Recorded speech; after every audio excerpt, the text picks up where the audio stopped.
Next time நீங்கள் இறால் வாங்குனீங்கன்னா இந்த மாதிரி ஒரு இறால் தொக்கு ட்ரை பண்ணி பாருங்கள். வீட்டில் உள்ள பொருட்களை பயன்படுத்திய சிம்பிளான ஒரு இறால் தொக்கு எப்படி பண்ணலான்னு பார்த்துடலாமா?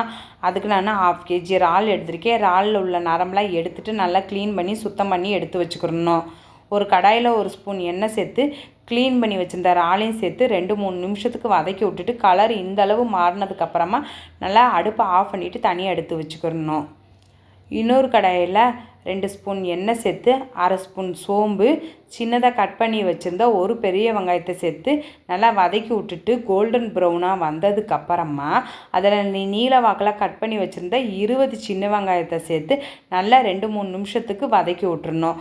1 ஸ்பூன் இஞ்சி பூண்டு பேஸ்ட்டு சேர்த்து பச்சை வாசனம் போனதுக்கப்புறமா ஒரு தக்காளி சேர்த்து நல்லா வதக்கி விட்டுட்டு தேவைக்கேற்ப உப்பு சேர்த்து நல்லா கிளறி விட்டுறணும். அதில் 1/4 ஸ்பூன் மஞ்சத்தூள், 1 ஸ்பூன் மிளகாய்த்தூள், 1 ஸ்பூன் வீட்டு குழம்பு மிளகாய்த்தூள், 1/2 ஸ்பூன் மல்லித்தூள் சேர்த்து நல்லா கிளறி விட்டுறணும்.